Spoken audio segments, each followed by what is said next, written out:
We could, you could have sessions like this all across the country. The media isn't covering any consequences of the free trade agreement. They're only covering the process, like it's a battle between Dick Gephardt and George Bush, who actually happen to be on the same side on this particular issue.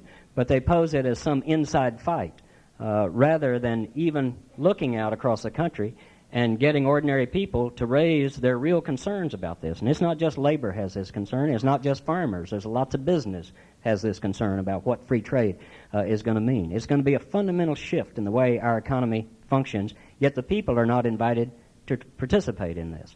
And the consequences can be horrendous.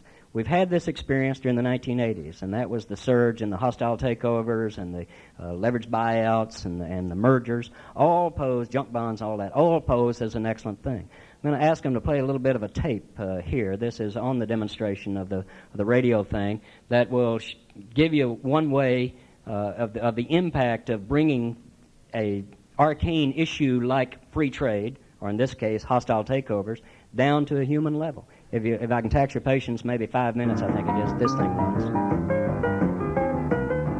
A typical show will include the voices of real people out here, flesh and blood.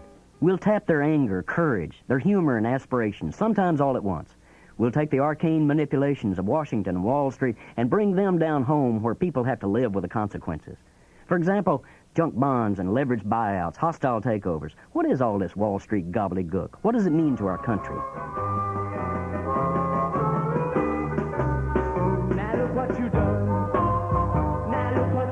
I want to tell you a story about Kohlberg, Kravis, and Roberts, investment bankers up on Wall Street, and a woman named Ruth Shaver, who lives in a house trailer in Mesquite, Texas. In 1987, Kohlberg, Kravis, and Roberts borrowed $4 billion in junk bonds and took over the Safeway supermarket chain. Now, Wall Street just absolutely whizzed at the news of this takeover. Safeway stock prices doubled. A few people made a killing, but there were other killings, too. As a result of that takeover, the entire Dallas division of Safeway was shut down. 8,814 people suddenly found themselves without a job. Bam, right out the door. Ruth Shaver, then 46 years of age, was one of those people. I talked with Ruth at her home just last week. Ruth, why don't you just tell us a little bit about your background in Safeway? Altogether, I was with them about 22 years. 22 years, yeah. It was just really upsetting when they closed up and put me without a job. It was really hard. It came as a complete surprise to you? Yes, sir, it sure did. I mean, there was a rumor, but, we never dreamed that Safeway would, they'd been here for years. Seemed like since the beginning of time. And just bingo. The Wall Street Journal has run editorials hailing this takeover of Safeway as really a great success story of the American economy. Oh, really? Yeah. Aren't you proud of that? Oh, that just tickles me to death. No, they say it's a tremendous success because it allowed Safeway to streamline, become much more efficient, much more productive. I don't understand that. I mean, all these people out of a job? That makes me sick. It's not fair. Fair? You, me, and Ruth think about things like being fair. We believe in it, don't we? It's the American way. Ruth was fair and then some to Safeway. She took pride in her work. She did extra jobs and worked way beyond the required hours. She helped make her store profitable and appreciated by customers.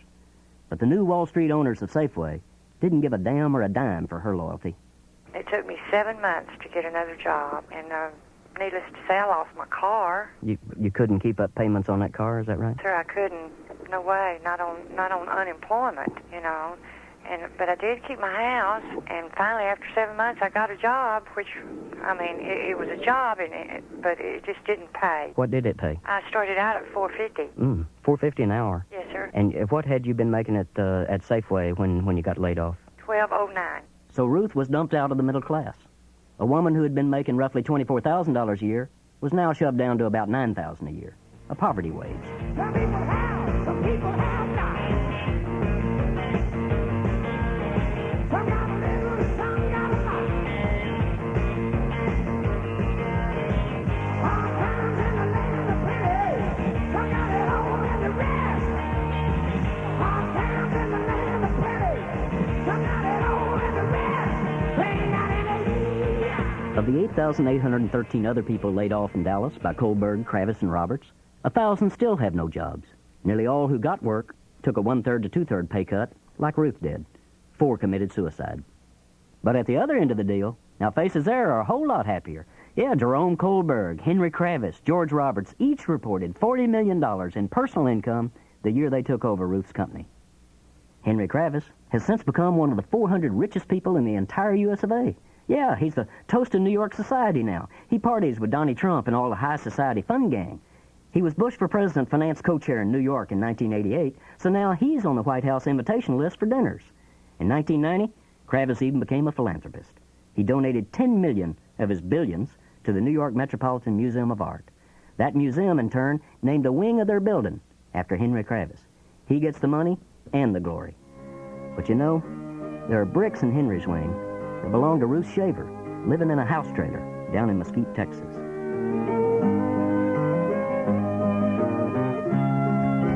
Well,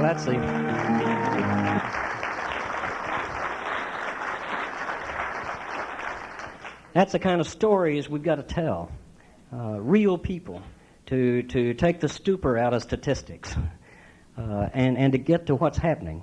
And that's what you can do with town forums. These are your members. She's a member of United Food and Commercial Workers, and that's how we found her. We can do that on radio shows, but you can do it in town forums like this as well. And have these people at these forums where they're bringing forth these very personal and human stories. Nobody can listen to that tape without being touched. And I'm talking about business people as well. And it should shame a Henry Kravis even, and I think it would in his private moments if he were ever willing to look at what he did. And that Rolling Stones song, "Look what you did, look what you did, look what you did." We've got to make them look at what they did. And we have to have America look, because America will identify with Ruth Shaver. There are millions of Ruth Shavers, right? And America will feel that hurt and that sense of being devalued, of being knocked down. And that's what I think you can make happen with town meetings, is to bring those people forward and let America see and identify and know that their own instincts are right on these issues, and that they share an affinity with people like Ruth Shaver. So let's move into a final stage here of, well, we have these nonsense about economic prosperity. We have the nonsense about the proposals of the Bush administration and the whole establishment, really, of what to do about it. Free trade is the answer. We just have free trade, just like they said. If we had allow capital concentration and hostile takeovers, that would take care of the economy, create all these jobs, etc. The final thing is, well, why isn't it working better? I mean, why isn't something happening? What's missing here? And what's missing, I think, is a politics that matters. A politics that gives people a channel through which they feel invited, to which they feel invited, and through which they can express their needs, but more importantly, their aspirations. A politics that matters in the fundamental sense that it delivers policies for the common good instead of uncommon greed, which is what politics has become. And frankly, what's missing is a party in this country that is willing to come forward and say, we are the party of the working people and the dirt farmers and the small business people and the old folks and the children in this society, and we're going to challenge the powers that be on behalf of the powers that ought to be. In a word, where the hell is the Democratic Party?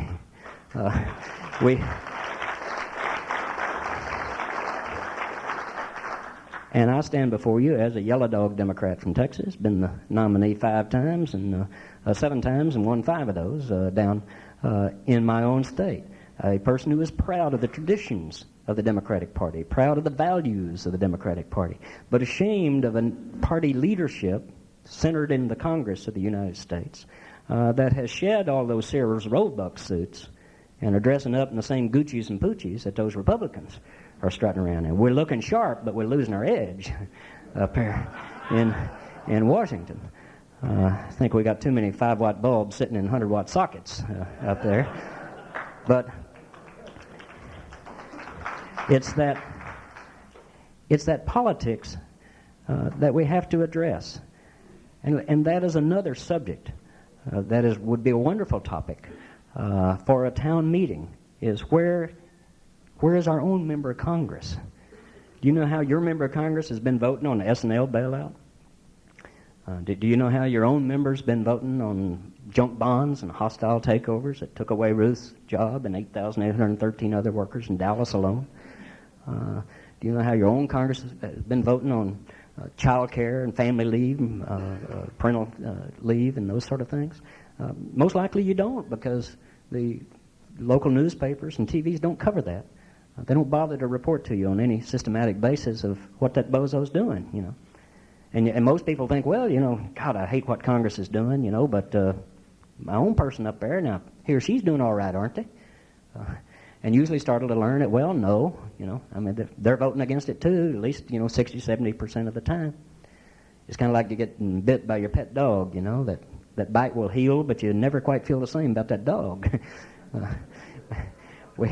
We need to begin to pay attention to what's happening, and more importantly, to develop a politics and a political strategy that will produce policies for the common good. There's a lot of sentiment out in the country, I know, for third party. Seems to me we could use a second party. And I wish it would be the Democratic Party, and that's where I'm going to be making my fight. But we need town meetings on this issue of why isn't politics inviting us in, and why isn't politics working for the great majority of the American people, working for the people who make America work, after all. Let's have some comments about where you think we are, either as a Democratic Party or third party or whatever. Hi, I'm Jim Reed from Toronto. Just from looking at the U.S. system, the reason your politics aren't working is because the people that matter don't have the money. The people that matter to the politicians are the ones with the money. Yes. Yes. And we can agree with that sentiment. We know that. But confronted with that, what are we going to do about it, right? I mean, we still just can't say, well, money overwhelms us in politics, therefore we don't have a chance. We've got to create some sort of new political channel, it seems to me. Well, one thing, I think until we, as voters, start holding the people that we elect at gunpoint over what they're doing, they're not apt to change anything. And the best way we can do that is through people like you that are coming forward and trying to help the movement and to tell the story. And the labor movement today is not just the labor as we know it, the union group, because we're certainly becoming a minority today. And what we better be trying to do is figure out how we can get that mass majority that you know is out there more active and get them involved so we can start to change the process, or we're going to be having a whole bunch more of these programs put where they're not going to do us any good. I've got kind of a question to ask, and I've heard this word mentioned quite a bit this morning, and that's rights. If you're not a union member with a union contract, what are your rights? You have the right to unemployment. You have the right to be unemployed. Somebody needs to sit down and make that the number one goal. You can't have a party if you ain't got a platform, and these other platforms are not covering us. You know, the guy that's out there doing the work. And that's the thing we got to look at is what is our rights. Thank you. Both of these folks, I'm coming over here, make a good point, I think. Yet they also, in their comments, pose part of the solution. Mention that labor is weak and declining. Labor is still 16, 17, 18 million people in this country. There's almost no, that's about as big as the Catholic Church. I mean, there's almost no organization that big in the United States. Labor is not inherently weak. Labor has power. When I first ran for office in Texas, I embraced labor wholeheartedly.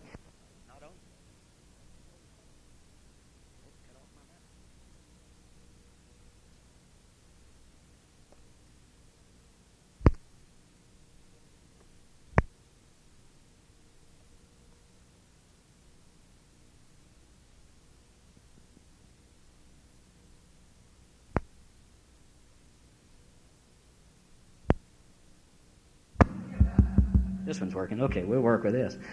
I embrace labor wholeheartedly.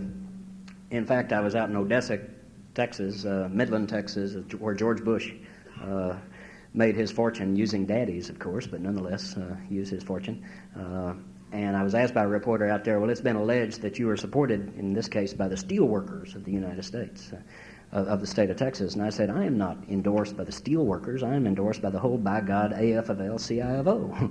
And I was saying that because people are working people out there. That's the majority of folks. But also, any town that I went to Tutuila and Tioga and Bugtussle and Dimebox, there was a CWA member in all of those towns. Everywhere. Labor has a strength that we need to acknowledge. But that strength needs to be asserted.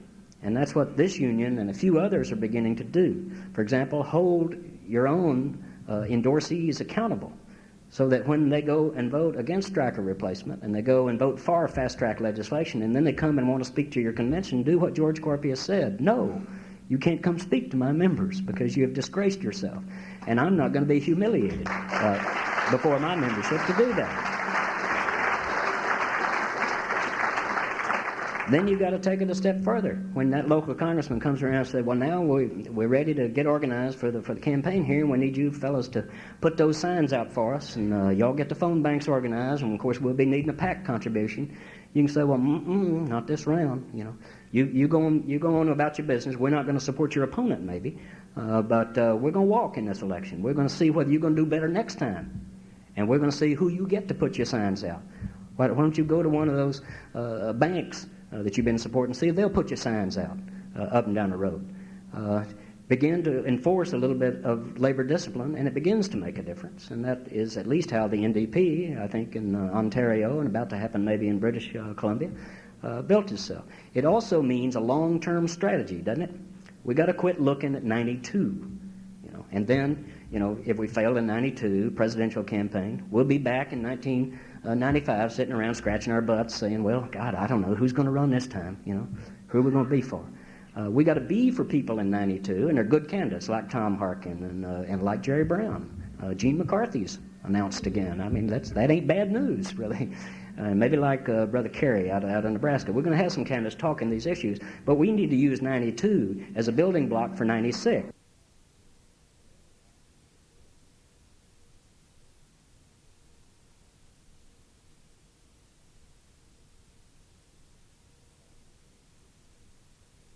That's got to be developed. We don't really have a...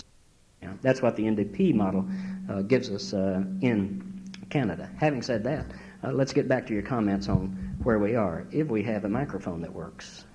Not yet? Okay, I guess you're going to have to step forward to this one.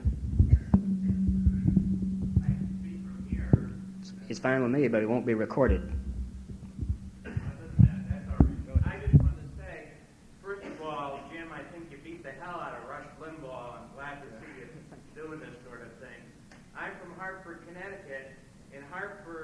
We have a third party just for local politics. It's called People for a Change. We have a 9-person city council. We've elected 2 people to the city council. We've also shamed the Democrats into being better than they have been. We're made up of labor and community groups, and we're actually the second party in Hartford because we're bigger than the Republicans.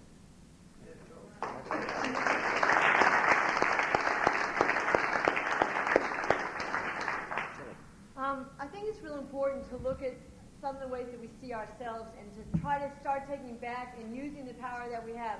Brother, when you say somebody ought to do, I always think, no, we ought to do. Stop waiting for somebodies out there to do things for us. We have the power, we have the ability, we know what we're doing, and we can get out there and do it. That's one. 2 is to realize who our allies are. I come from California, I worked in the Silicon Valley at Westinghouse. My job's going to be leaving. Job I had as a mechanic there, as I did when I worked at General Motors when that plant closed. We have to figure out who our allies are now and start building those alliances so we're in those town meetings, we can invite those people to participate. We have something in Silicon Valley called the Toxics Coalition that deals with all the Superfund and the hazards that are happening in our communities. Who are our allies in those situations? Who can we get from Mexico to come here and talk about the toxics that are going to be dumped in their areas and the bad working conditions those people will be exposed to? Learn from the Canadians who are telling us, this is what happened to us in our working conditions, in our jobs, and we can do the same thing. Stop seeing other countries' workers as our enemies. It happened to us at General Motors. everyone blamed the Japanese. What happened when they went and beat up a Chinese person thinking they were Japanese with a baseball bat? Those people aren't our enemies. The workers in other countries are not our enemies. We have to see it at the corporate level and start building those alliances with the workers in other countries and other communities and inviting them to participate with us to build those links and those solidarities against the corporations because we have common interests and goals. Here.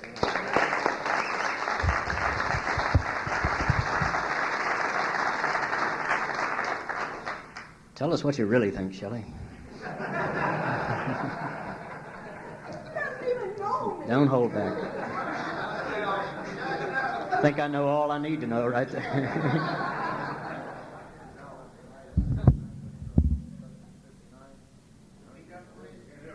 Use the mic. Yeah, come up here. Come here. My name's Al Abramitis. I'm with Local 1759 out of Herndon, Virginia. I'd like to make a comment on what was said here about the politics of the country at the present time. Traditionally, the Democratic Party has supported the goals of labor and the raising of the standard of living of the working man. Somewhere down the line here, I believe that the Democratic Party has not been supporting us as they should. And I think as individuals and also as a labor union that we have the power to support the candidate or candidates that are going to do the job that we expect them to do. And I believe that we ought to hold these people responsible. The topic of the fair trade labor, the fair trade agreement was brought up also. I'd just like to make a comment that the President of this country has a responsibility to the working people in this country that their standard of living will not be lowered at the expense of raising the standard of living of people in other countries. Thank you.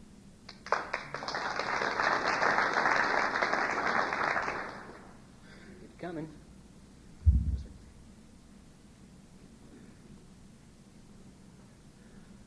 My name's Rick Johnson from 1202 out by Chicago, Illinois. I'd like to comment on something that this lady had just mentioned about, in a sense, us working against each other. My company is also owned by KKR, and we've been nervous ever since they have taken over. Just recently, one of our plants in California closed the door. We had a state of address meeting in our plant from our plant manager, and his comment was, "I'm damn glad it was them and not us." He says, "Our destiny, we control our own destiny." And they're trying to brainwash us so that we can work against our own fellow workers at other plants. They want us to help them eliminate them. And I'm soul searching, trying to find out why. Why are they trying to make us work against each other and help them eliminate us? And obviously, we need a politics that doesn't pit us against each other. We need a politics that opens the process so we can generate our own policies, whether for a free trade agreement or for an economic growth policy or for labor legislation or whatever that brings people together again. And that means we're going to have to create that. That ain't going to come out of Washington. And even these good guys, and as I say guys deliberately because that's what they are, who are running for president this cycle, are not going to create an organization for us. They're out to try to put a campaign together, and they will call on you to create that organization for them. And while we may choose to do that in individual cases, in terms of the candidates, it is incumbent on us to make sure that we're creating the organization that is going to be larger than their ego and longer than their campaign plans exist. And we begin to put that together and reach out to allies and put forward the vision that somebody mentioned, that we've got to have not merely a platform but a vision of, like Samuel Gompers had, of what America could be. Ronnie Reagan talked of the shining city on the hill. That was a very inspiring vision, actually, for the American people. We finally learned that, only he and Nancy and I guess Frank were going to live up there in the shining city on the hill. The rest of us were going to be way down the hill doing the toiling and the sweating that lets them wallow in luxury and in passion, I guess, up there in that shining city. But we've got to offer our own vision of what that world can be.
about Japanese versus American is workers versus corporate, and that's the problem.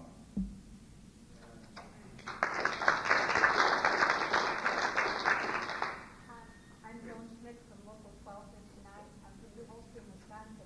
And we other people here from Wisconsin know we have got a Senator, Robert Caston.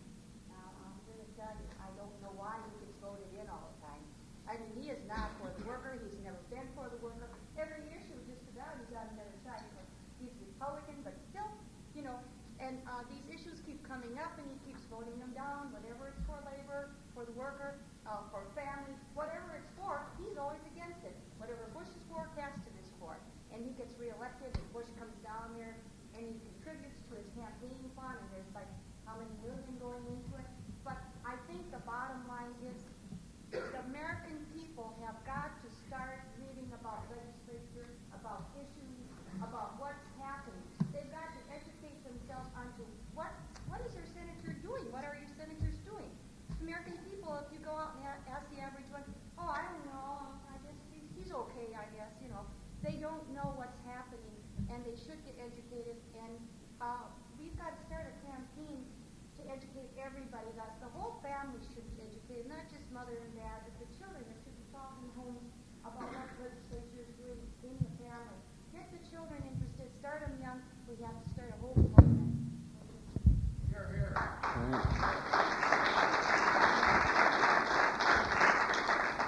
I think I'll get to you one second. I think she raises a very good point there, and possibly a point of departure for us to get into this discussion just for a few more minutes that we have left of how we build a political apparatus, a political channel, political institutions that allow those people, once they're educated, to express themselves. People say, well, Hightower, if it's all so bad, then why did the public vote for George Bush? And the truth is they didn't. Half of the people didn't vote at all. And half of those who did vote said they were not voting for the person they marked on the ballot. They were voting against that other so-and-so. So I think that the responsibility is for us to offer a channel that people can express their sense of anger, their desires, their needs, their aspirations. It's very comforting for Republicans to say, well, people agree with what we're doing because they're not opposing it.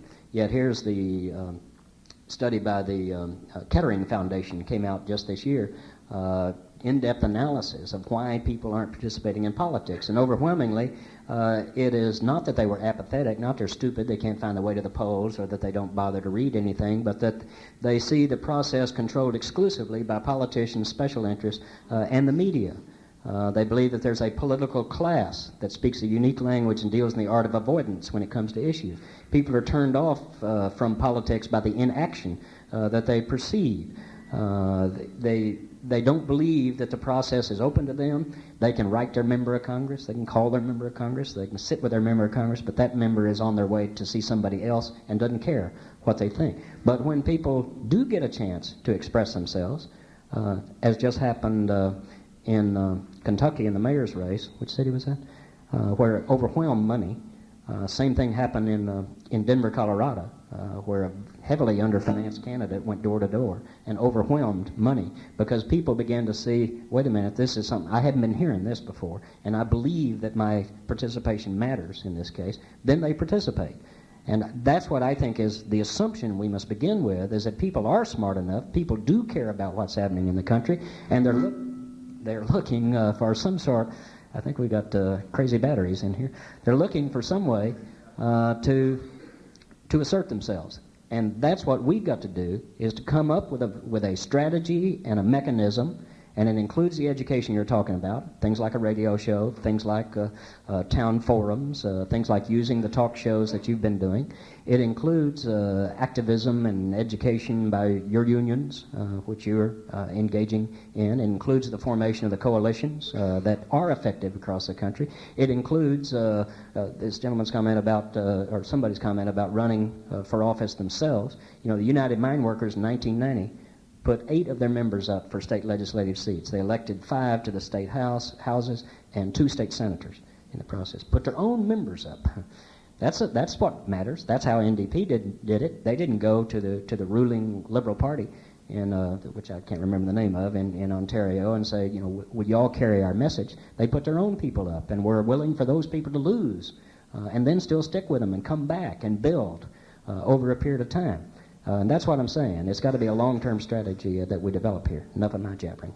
Get back to y'all. Our microphone's working now. Comments on the building of this process or whatever. Yeah, I guess it's in the States they have to do what we in Canada did with the NDP.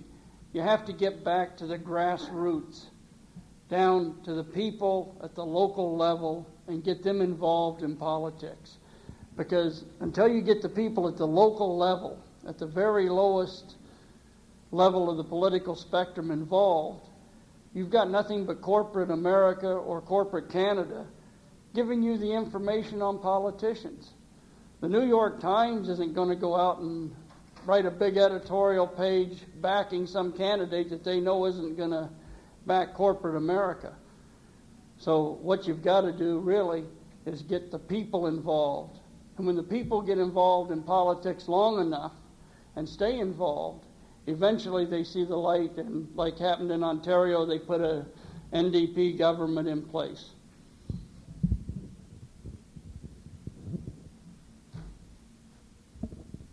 Anyone else? Here we go.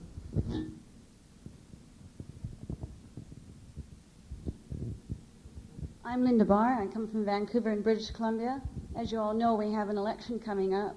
I think you've all heard about it. About getting involved. We have one of our own fellow machinists, Ron Fontaine, running out of Richmond East. Yeah, I think it's the first time we've had a machinist running in Canada, and we're really proud of it.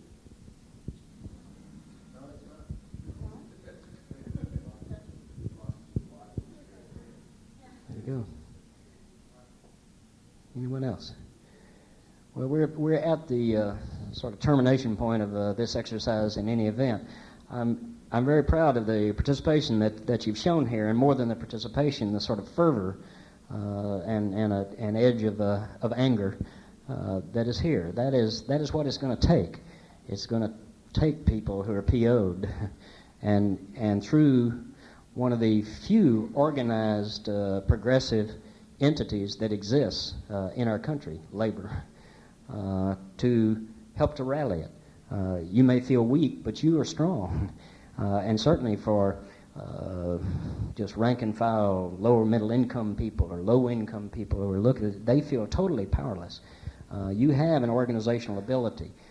You have the ability to bring in others into coalitions, and that is happening, as you've heard here today, around the country. You have the moral authority based on your history of more than 100 years now of organizing to be able to call forth the larger family and develop together a strategy for change in the country, a strategy that creates that mechanism, establishes a new political channel. And whether that's going to be through the Democratic Party or something else, none of us are smart enough to figure out here today. I am not an organizer, so I can't tell you how to do that. But you are organizers, or you have organizers, and you know folks. And that's what I think labor's got to provide the leadership on in this country. And don't worry about the New York Times and the Dan Rathers saying that, oh, well, you're just labor. That's just labor. They're going to scoff at you. They're going to mock you. But if you're building something that counts at a grassroots level, it doesn't matter what they say anyway. You're going to overwhelm them over the long haul. We've got to be out at the grassroots level, I think, and building this thing for many, many years to come, electing state legislators and city council and county commissioners and then state offices and a few members of Congress, and then finally getting there being the White House. But you don't start at the White House. No movement ever did. The populist movement, it was one of the few genuine grassroots political movements in this country. A movement that at its peak had 40,000 lecturers in its speakers bureau, 40,000 people who could go out and give the speech. We probably don't have 40. That's another thing labor can do. Organize speakers bureaus of you. Get your some college, community college, high school debate and speech teachers who share our vision to come teach you how to do it. Free. They'll do it for free. We need a speakers bureau all across the country, willing to go out and tell a labor story, tell the progressive message out there. We've got to create these new institutions and channels. You've got canvases that go door to door. 25 million people signed up in these canvases. Citizen Action, the Purgs, Clean Water Action, National Toxics Campaign. They have 25 million people signed up in America, but door-to-door operation. But they don't know what to do with them. It has no political direction yet. That's what I'm saying. We need to bring that larger family together and find these alliances and develop this strategy over the long haul. I'll leave you with this thought. There's because it sums up where I think we are with that support that is out there in the countryside that is kind of pre-political right now, but is waiting for a strategy and a mechanism to come forward. There's a moving company down in Austin, Texas, where I live, that has an advertising slogan. They have it in the yellow pages there. This moving company says, if we can get it loose, we can move it. That's really what we're talking about, isn't it? Get it loose, and the people will move it for themselves. Thank you very much for participating. Good, Tony.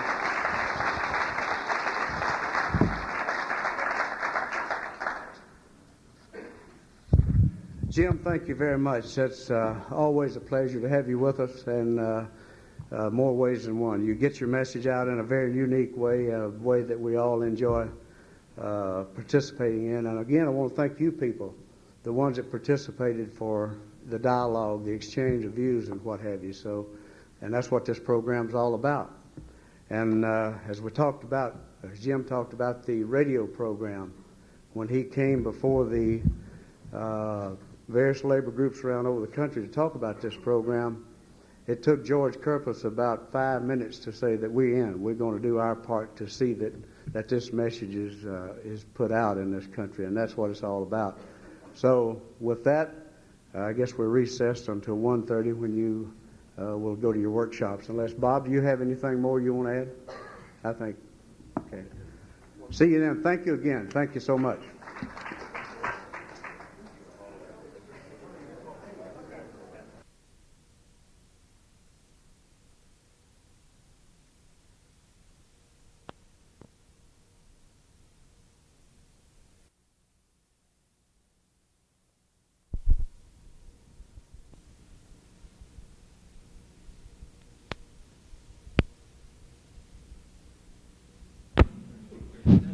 I believe that's it.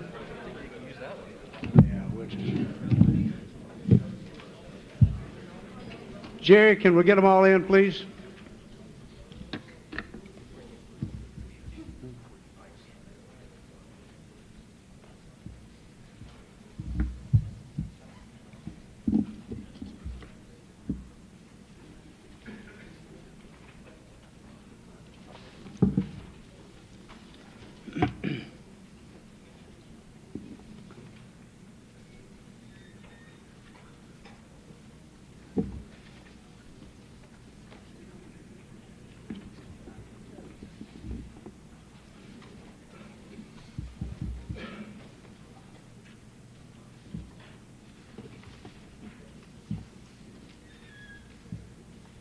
Okay.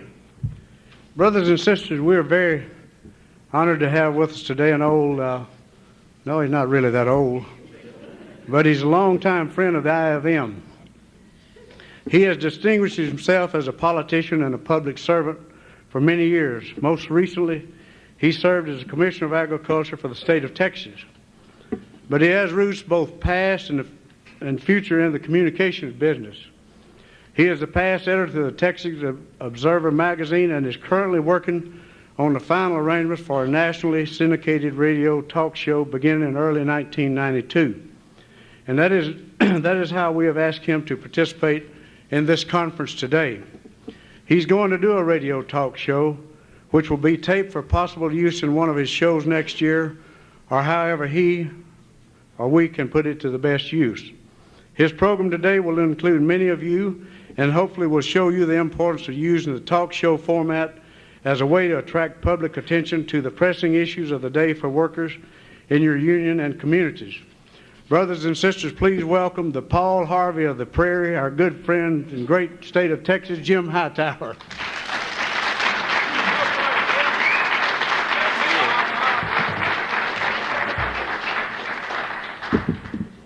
Thank you very much. Eduardo for... Now we're cooking. All right. I'm going to work off of this little electric device here and roam around with you. This is going to be a real informal thing, so just kind of shake it loose, whatever you've been into already this morning. This is going to be a light load and an easy haul, but it is going to involve your participation. What we're really going to do here is not so much of a talk show, which you have participated in the past, but a kind of a different concept, a town meeting arrangement that I think you can take back home and begin to develop in your own communities. Another device that we can use as progressives and unionists in this country to begin to put our ideas and our vision into the public debate. And that is why Bob and Ed and Tommy and George have pulled together this group over the last 4 or 5 years, is the realization that we're getting our tails kicked in the public debate, right? The media marginalizes at best what it is we stand for, try to represent, and at worst they trivialize what we're trying to do. So we have to find new ways to get in to the media, and in fact to become the media. Today the news is what a group of essentially upscale white men say the news is. People who are attached to conglomerate entities controlling the media today.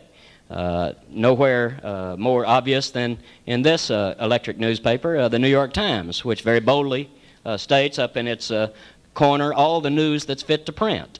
That is the slogan of the New York Times. So if it's not in the New York Times today, the suggestion is that it was not fit to be news.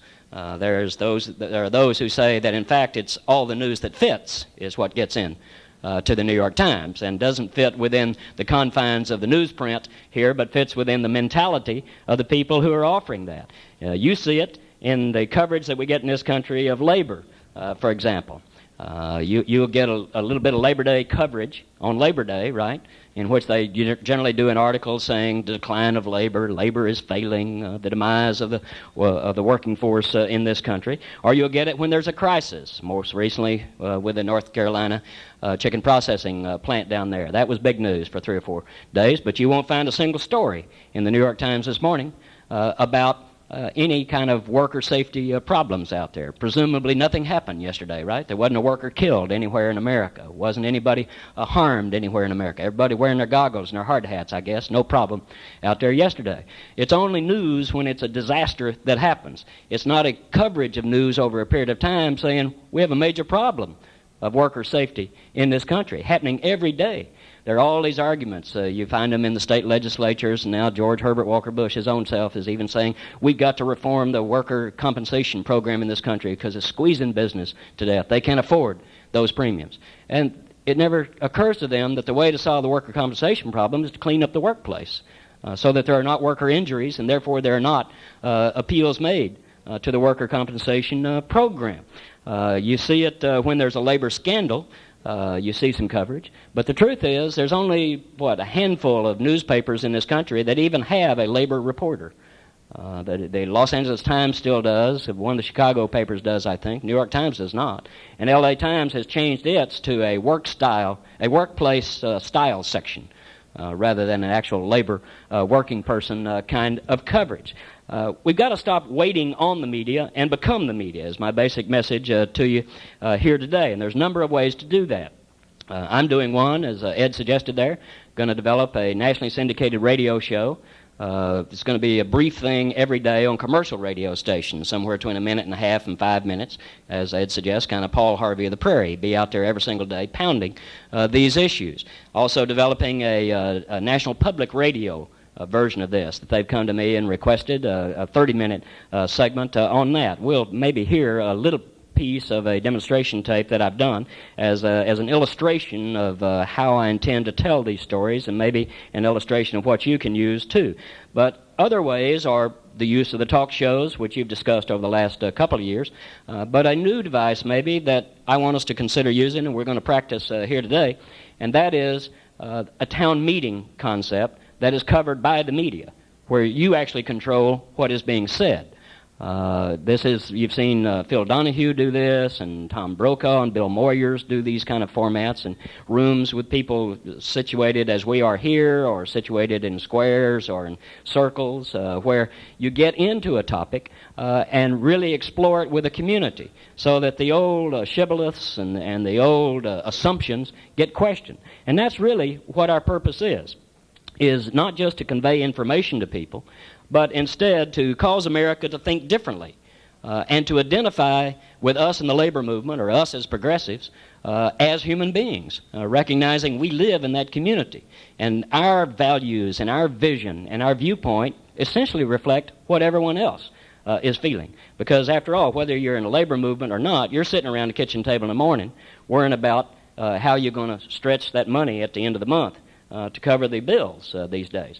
You're worried about whether your kids are going to go to college. You're worried about whether they're going to be able to have home ownership, or those little suckers are going to come back home and stay with you for the next 20 or 30 years. You're worried about whether there's upward mobility for you and your family. You're worried about health care. You're worried about the fundamentals of our society. So this morning, what I want to do is to have a town meeting in which we get into it with you. Where we're going to challenge that conventional wisdom. We'll do it in 3 areas today, depending on how much time and how good we're doing. One will be the economy itself, how it's going. Another will be on the reforms that people propose, the reforms that Washington proposes. And the third will be in terms of why aren't things working in our society. So there are 3 broad topics that could be used in any kind of town meeting session in your community, involving you as a labor union to begin with, but eventually expanding out to other elements of the community, including the business community, and bring them head to head with you, where we can challenge this conventional wisdom and the corporate assumptions in our society. For example, there's all sorts of these assumptions. It's rip and read. You can do that. You don't need to write a speech. It's given to you every day in the electric newspapers. Here's one from just a couple of days ago. It said the federal debt interest is the biggest U.S. expense now. And this article goes on to see how federal government is really racking up all of these costs, and the payment on the interest is now the largest thing that we taxpayers spend money on. And they say, but it's spending on interest that doesn't buy a thing. It just pays interest to keep the debt creditworthy while Washington runs up more of it. But it doesn't say who gets paid this money. Where's this money, this interest that we owe as taxpayers and that we're spending billions of dollars a year to pay? Who are we paying?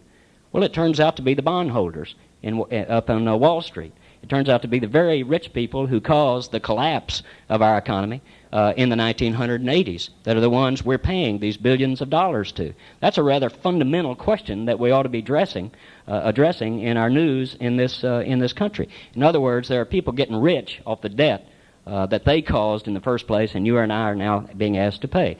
There's all the talk about how there's now going to be another peace dividend with the changes in the missiles and all that's going to come home. There's a big battle in Washington how the Democrats are really working to cut that defense budget. Well, it comes out that their cuts that they're making they were trying to make is about $1 billion. $1 billion out of $300 billion that we're spending on military.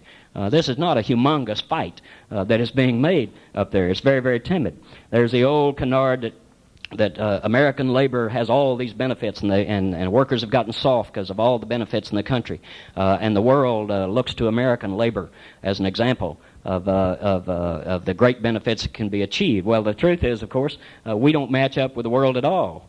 Here's the thing just out recently where Canada, for example, gets the minimum standards for parental and maternal leave, 15 weeks at 60% of the pay.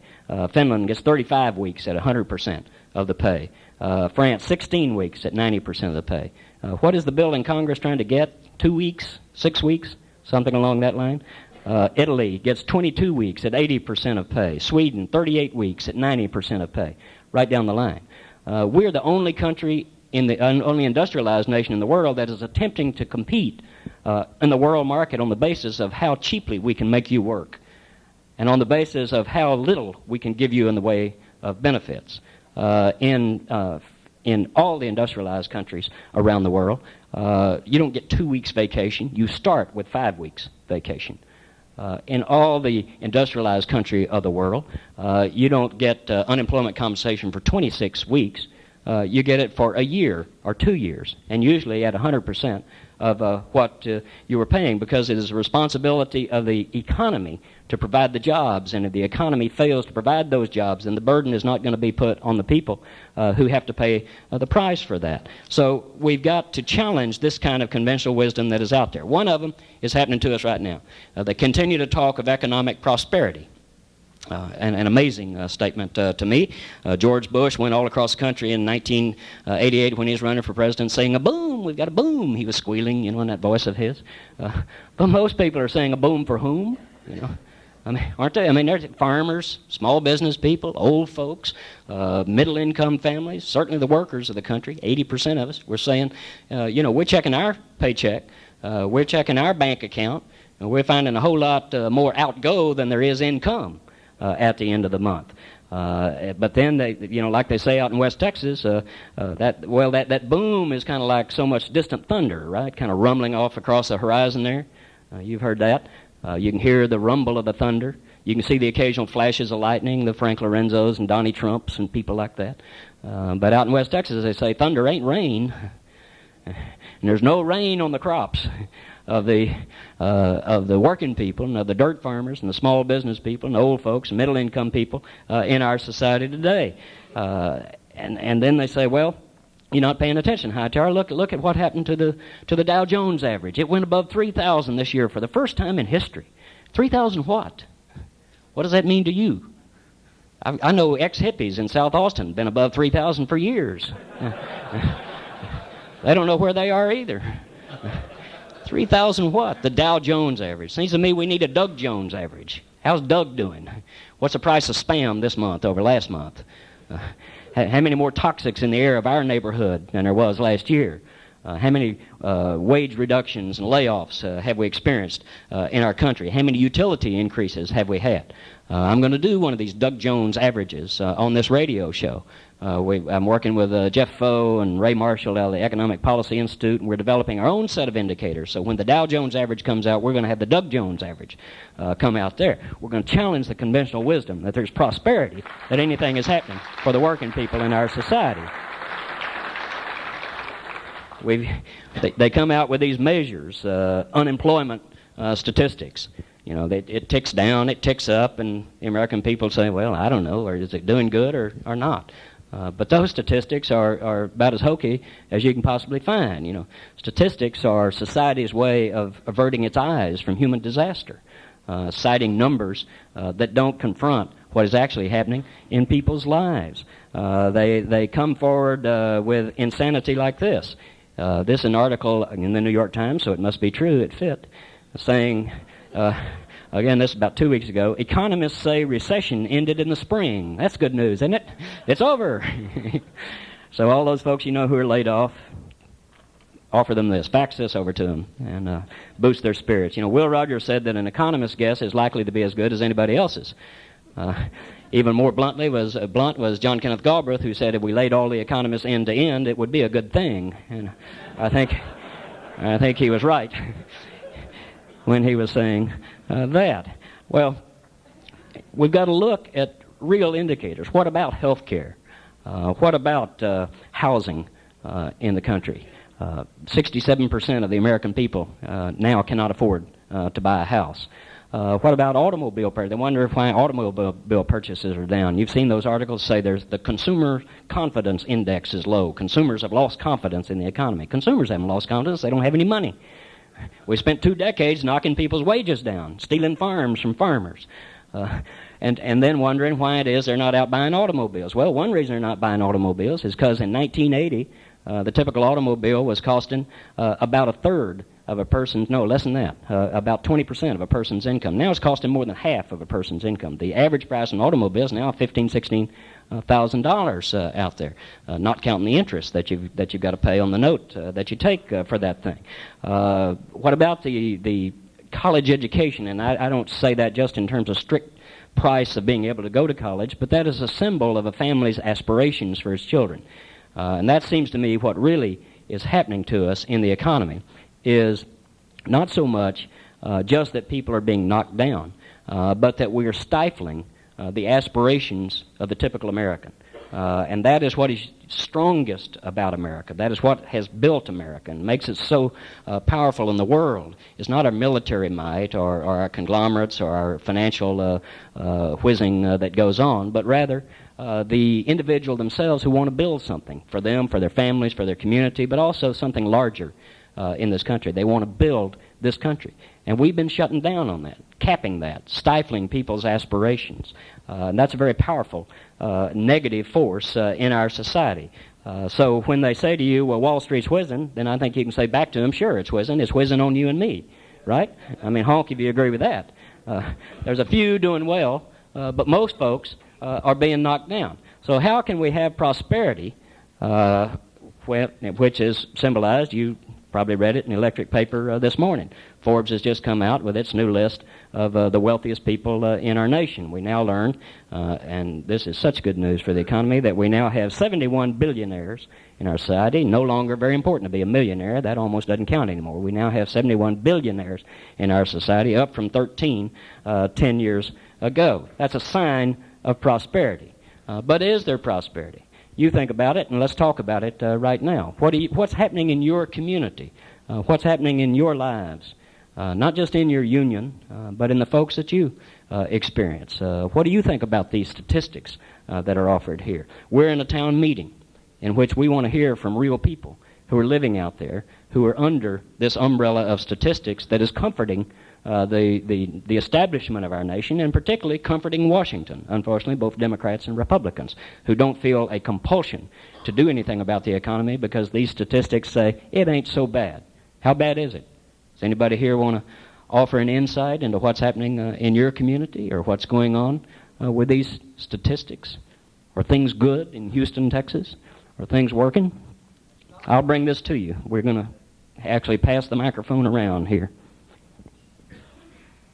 It's not in my community, but I read an article in the paper that the editor of Time magazine took home $78 million last year.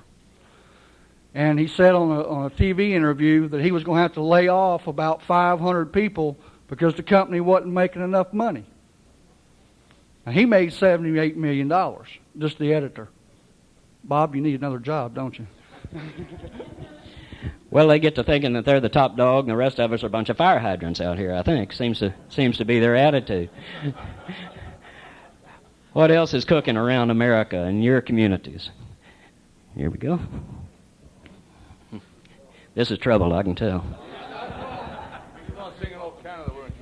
We have this gentleman named Mulrooney in Canada who decided, let's give our high-priced people, we have the head of the CNR, makes a paltry $350,000 a year, and he is getting a bonus, $84,000. Poor old PSAC, that's our public workers, they were told this year, no raise. You have to settle for no raise, and we'll give you 3% and 3% in the next 2 years. And this is what we're facing, and now he legislates the poor buggers back to work, takes away their rights to strike. That's what we face, and one of our big problems. So things aren't doing so well in Canada, despite the prosperity that we're told down here is cooking along. Other insights? I should be able to just toss this to you. Yeah, I come from California. California used to be a state that was proud to have a lot of employment. Now we don't. We have a governor that thinks that the way to fix the budget is taking the money away from the California people working. And right now we're suffering. We're losing jobs. He raised taxes. Now more companies are saying we're leaving. We can't afford the taxes you're going. So we're facing a big problem in California, and we don't know what to do. A lot of the people talk about it, and we have California conference. We just had it not too long ago, and we talked about this issue.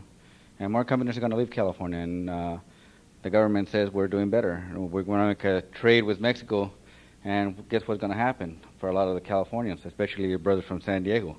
Their jobs are going to go across the border. I'm Mexican, and I'm proud of it too, but I don't want to see the jobs going down across the border. But this is what our government's doing for us. They're sending our jobs across the border.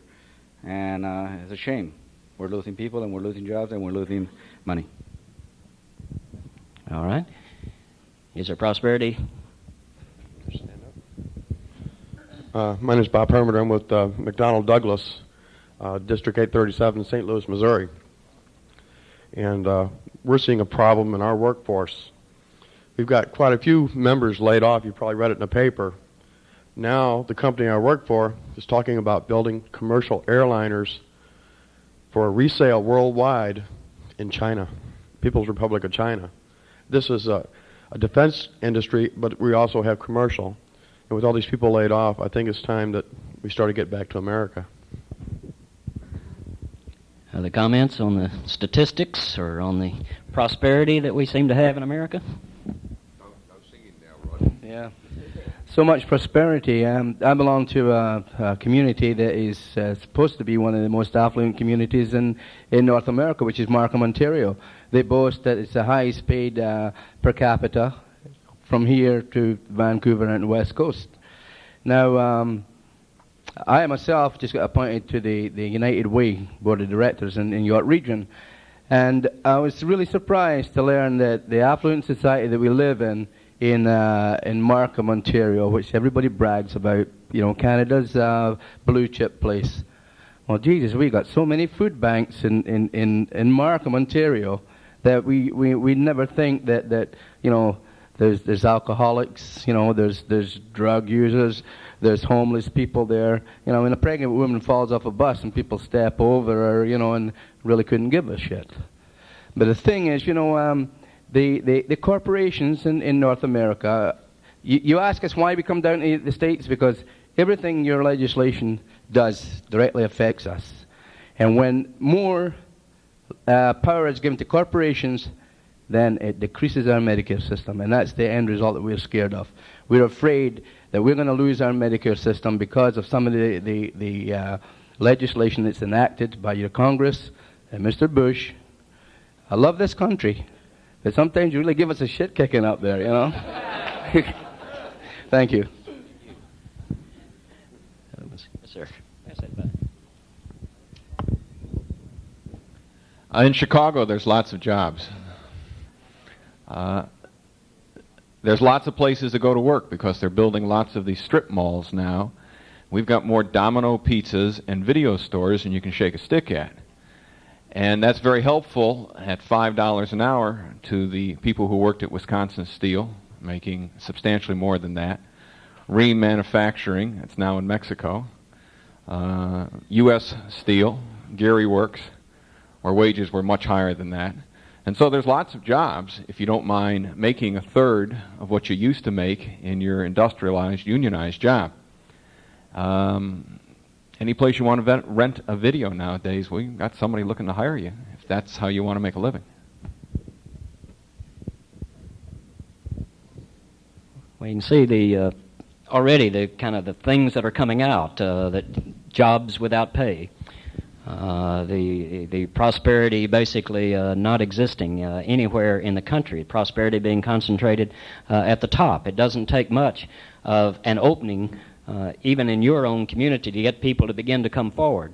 And if you've got an audience there watching, say, on cable television, which you can get even free access on in your community, and it's not going to be a huge audience to start with, but if you create a show in your community that is on once a week, with a town meeting, it's going to begin to get covered by the newspapers as well, because people are going to see that as a forum in which they can begin to talk about what's really happening. Lawrence Goodwin is a populist historian down at Duke, has a phrase, he says, "Our country is lonely." And I think that's right. It's what Bill Moyers talks about when he's saying we need to reestablish the conversation of democracy, because people feel that government is not responsive, that the media doesn't care, that there's no connection to our democracy anymore in a way that is meaningful to them and that really makes a difference. So just tossing out this whole notion of economic prosperity and the measures that are available to judge that, get something going. Another one, and again challenging conventional wisdom, is the whole concept of work. We salute the work ethic, don't we, in this country? We're proud of that. Your daddy told you, just if you just work hard, you'll get ahead, even though he knew better than that. He'd worked his ass off and he didn't get ahead. You know, he did all right. You know, but I mean, if working hard meant you get ahead, then cotton choppers would be millionaires, wouldn't they? If working hard meant you got ahead, then Frank Lorenzo would be on unemployment comp, wouldn't he? I saw an article the other day. Frank's back. Lorenzo looks to fly again. Says the paper. He's going to be able. He only what did he lay off? 40,000 people in one airline. Many more in others. Yet he's doing well. What kind of work? What kind of message does that send to everybody in this country about the work ethic? Do you look forward more to Monday morning or Friday evening? That says something about what work means to people in this country. That song Blue Monday that Fats Domino had. Blue Monday, how I hate Blue Monday.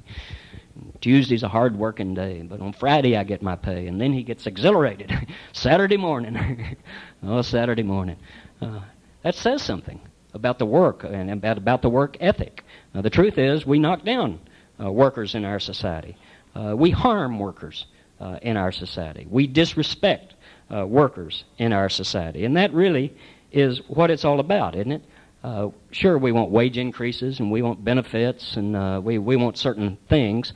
And that's the way the press covers is see, labor just wants more and more, and they're greedy, and they're willing to even destroy the company if necessary. Well, there's Frank Lorenzo. If you practiced all day long, you couldn't destroy a company any better than he was able to do it, making millions of dollars in the process. The truth is, we're not after just a little wage incremental here or benefit over there. What we're after is respect and dignity and being valued in our society. Here's as good a program as has ever been put together. People say, well, what does labor want? And when they say labor, again, we're talking about 80% of the people in the country. Don't let them say labor's 16, 17 million people. Labor's at least 200 million people in this country. The laboring people in the country who bring their income through a paycheck. We want more schoolhouses and less jails. That's right, isn't it? We want more books and less arsenals, more learning and less vice, more constant work and less crime, more leisure and less greed, more justice and less revenge. In fact, more of the opportunities to cultivate our better natures. That's from Samuel Gompers in 1893. Some people say we need a new political platform committee or something. We should just fax this out to America. This will do, as a statement of what it is we believe in and what we want. That's a vision of what America can be. It's an old vision. It's the vision that I think the great majority of the American people actually share. Well, what about that work and work ethic? How have the machinists been treated around the country? Anybody here want to have a comment on what's going on between the corporate establishment in the country versus what's happening to you? Is the work ethic being celebrated in the workplace where you are? Heard a ha? Can we have a comment from someone? He'll do it again. All right. Okay, I work for Ford, and it's a very clean plant that we work, as Bob can attest to. But by the same token, we hear the latest buzzwords, competition. We don't mind competing with the Japanese or the Koreans or any other foreign national. But by the same token, I certainly don't want to compete against my own company when it moves down to Mexico, hiring scab labor to do our goddamn jobs here. Now, this is the thing, it's frightening. And we try to portray this message to our brothers and sisters in the States. When we were getting involved in the first free trade deal, just between our two countries, now you got Mexico stepping into the picture, which is going to make it even more devastating to both countries here, because we're sitting in a very volatile position where our jobs are going not even to the right to work states anymore, but further down south, where they've got a whole technical base down there with cheap labor, and the people down there are not even benefiting. They're not getting, their economy is not going up. I mean, they're working for $8 a goddamn day down there. Really, and we're seeing our money in both countries going out for aid to different countries. And what's happening? We still got homeless. We still got food banks. We still got people that really, they can't speak. They're illiterate. I mean, we shouldn't have it in a prosperous society like we as a nation or two nations. You know, our fathers and forefathers built it up so that we could be have a better time than they did. And what are we doing? We're letting it slip away, everything they fought for, because there's not enough people in both countries that are willing to stand up and fight for what they believe in. So if they're not heard from the general public, and we got enough strength in this room to get the message out, even if you have to canvass it. You don't have to be a union man to stand up and fight for your rights.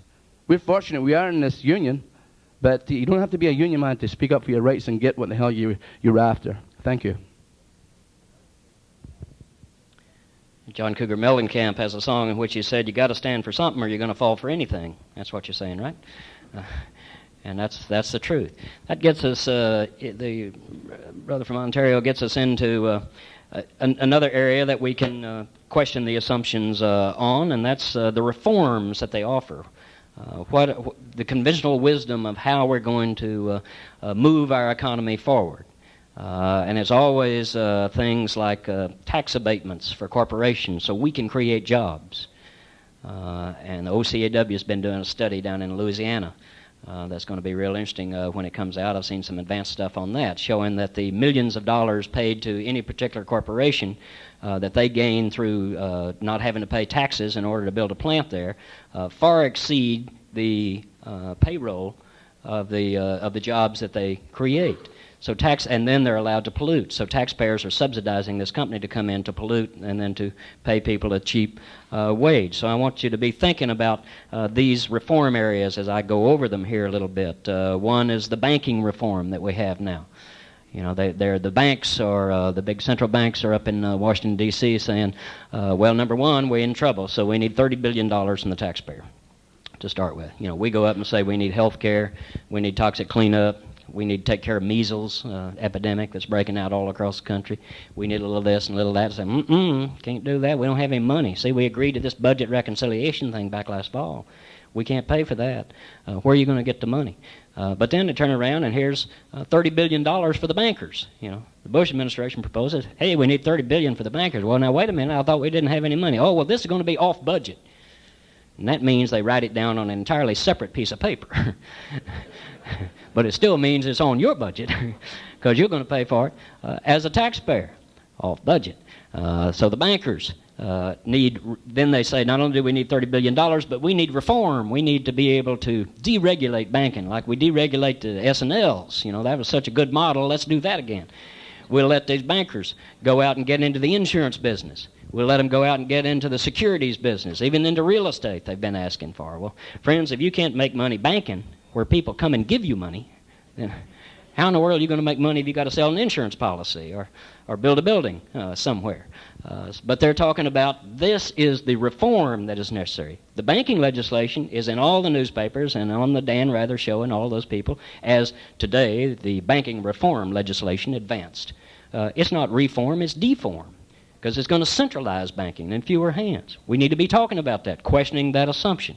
So I want you thinking now about comments that you might have in your personal area about banking. After all, this isn't something happening in Washington, it's in your community.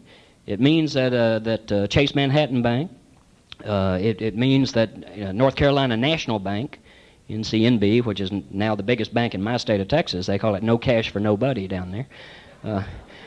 It means a handful of big banks, Bank of America with a new merger that it did, are now going to control the financial institutions in your town, which means that when you want a loan to send a kid to college, when you need a loan to buy a refrigerator, when you want to start a little business maybe, or your son and daughter want to start a little business, you got to go down that bank and apply.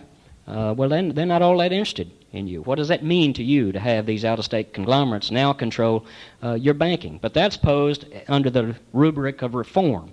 So banking is one way. The free trade zone. Free trade agreement with Mexico. We got to question whether it's free at all, whether it's even about trade, and whether there's any agreement to it, right? Three assumptions built into the term free trade agreement. Yet it has that very nice sounding umbrella, free trade agreement. So think about that and what you think about this. The tax abatement thing and capital gains for the rich. It's always trickled down. I want to get your comments on it, but first I want to make a comment or two about trickle down. and a way of thinking about it. Because even if it were to work, and I think in our earlier discussion about how the economy is doing, we can see that it's not working for the typical American. But even if it did, isn't it a very pernicious philosophy? Doesn't it say something ugly about the majority of the people? Doesn't it say you don't matter? These wealthy, the Lorenzos and Milkins and Donnie Trumps and Ivan Boskis and these folks, they're so wonderful. They're so industrious and creative, intelligent and good-looking that we're going to invest our whole economic future in them.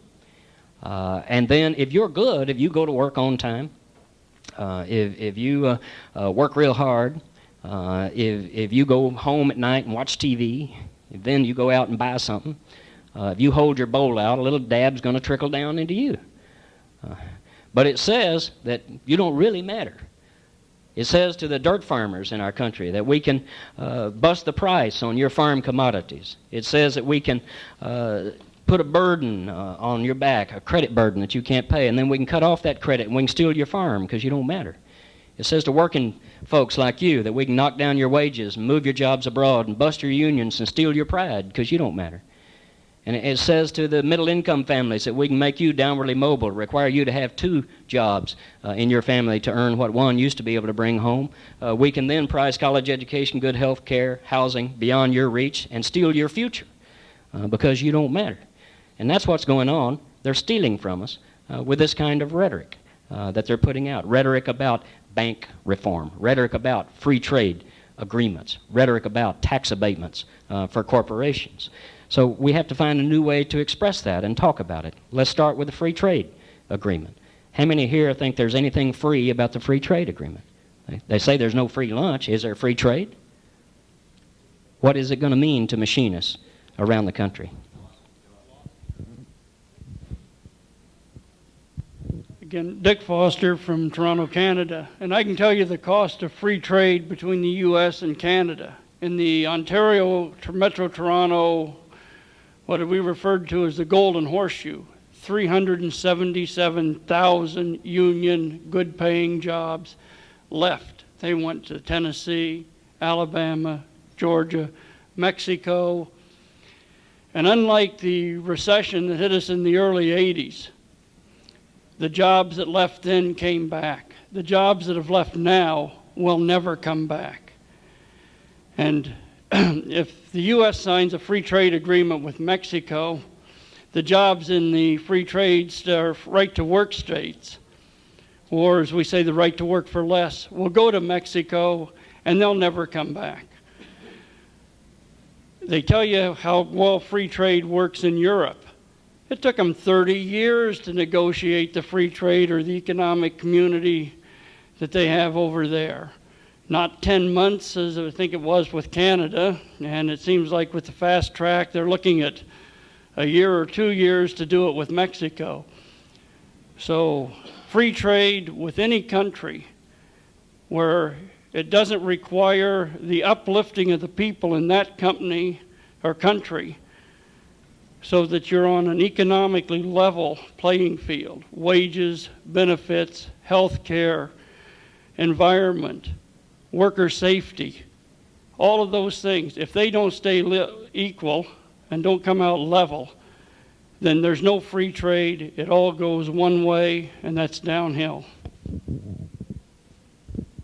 Other comments about what free trade agreement might mean to you. I'm interested in hearing from you about that, because this is rushing down that railroad that they call fast track right now. And the brother made a good comment there, I think, about Europe. When the 30-year negotiation period that he mentioned over free trade in Europe took place, labor unions were a part of the negotiation. The farm groups were a part of the negotiation. The consumer environmental groups sat down at the table in Germany with France and Italy and the United Kingdom and et cetera. Any of you sitting at the table on negotiating the free trade agreement? Comment back here.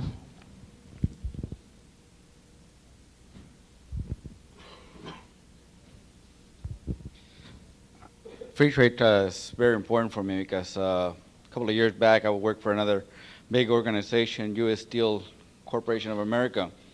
And at the time they talked about trade. They said the trade business was good for the nation. We needed to import and export to Japan. People recall that at the time, Whitmansiger was trying to get a bill with another Democrat up in the House to stop the trade. They wanted equal trade, not just trade with Japan. Now Japan has taken over. You can't find a product that is not Japanese. You can't find a corporation that is not Japanese. Corporation that used to be American. So my question now to President Bush is this: are we going to the same type of trade? Are we going to have equal right to trade with Mexico, or is Mexico going to bring everything in here? And are we going to lose our jobs? Are we going to lose more product? Are we going to lose more people? This is a question that is hard for all of us, and especially as machinists, as workers.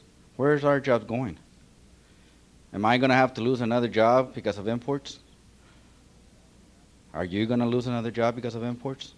We need to ask these hard questions, and we need to really get into asking these questions to our legislative people.